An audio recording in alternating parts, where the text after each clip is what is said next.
ओम श्री मात्रे नमः। ओम श्री अन्नदाय नमः। ओम श्री वसुधाय नमः। ओम श्री ससामर रमावाणी सव्य दक्षिण सेविदाय नमः। ओम श्री कडाक्षकिंगिरीभूत कमला कोटि सेविदाय नमः। ओम श्री शिवशक्ति रूपिण्ये नमः। ओम श्री ललितांबिकाय नमः।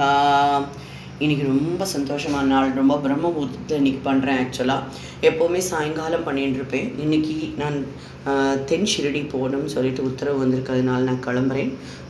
ஸோ இதில் ரொம்ப சந்தோஷமான விஷயம் என்னென்னா, பூஜையை முடிச்சுட்டு கிளம்புறதுனால ஒரு பரிபூர்ண சக்தி நம்மளுக்குள்ளே அவகானம் வந்தோம்னா அண்ணா தெரியறது ரொம்ப சந்தோஷமாக இருக்குது.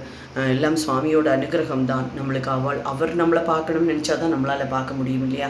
அதனால் அவரை பார்க்க போகிற சந்தோஷமும் கூடியிருக்கு இந்த நாளில். ஸோ கார்த்தாலேயே நான் பூஜையை முடிச்சுட்டேன். இப்போது உங்களுக்காக இந்த தரிசனம், ஏன்னா நீங்கள்லாம் பார்த்துட்டுருப்பேள் அப்படின்னு நேற்றுக்கு எடுத்ததே இன்னும் நான் போஸ்ட் பண்ணலை.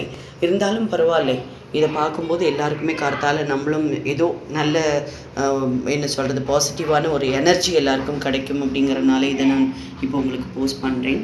அதே மாதிரி நம்ம ஒவ்வொரு யாகமும் பண்ணும்போதும் சரி, இங்கே கோரிக்கை மனுக்கள் இருக்குது, அதுவும் நம்ம பண்ணியிருக்கோம். அவளோடதெல்லாம் நல்ல விதமாக நடக்கணும்னு சொல்லிட்டு ஒவ்வொருத்தரோட தான் நடந்துட்டுருக்குன்னு சொல்லி எனக்கு கேட்கும்போது ரொம்ப சந்தோஷமாக இருந்தது. நம்ம இது சுயம்வர கலா பார்வதி யாகம் பண்ணினோம் இல்லையா? அந்த யாகம் பண்ணதில் 2 பேருக்கு கல்யாணம் ஆயாச்சு. ஒருத்தருக்கு நிச்சயதார்த்தம் நடந்திருக்குன்னு சொல்லி கேள்விப்பட்டேன். ரொம்ப ரொம்ப சந்தோஷமாக இருந்தது. சுவாமி நம்மளுக்கு பூர்ண அனுகிரகம் கொடுக்குறா. அவளை நினச்சோமான போது நம்மளுக்கு எல்லாமே நடந்துடுறது.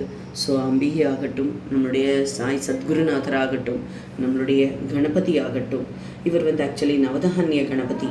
அதனால் நம்மளுக்கு நவகிரக தோஷம் நீக்கக்கூடியவர். ஸோ அதனால் அவரே வச்சு பூஜிச்சுட்டு இதை பண்ணுறோம். இங்கே வைக்கிற ஒவ்வொரு கோரிக்கைகளும் நிறைவேறது அது ரொம்ப சந்தோஷமாக இருக்குது. எல்லாருக்கும் எல்லா விதமான நலனும் வளனும் சேர வாழ்த்துக்கள். தொடர்ந்து இணைந்திருங்கள். ஓங்கார் ஜோதியுடன்.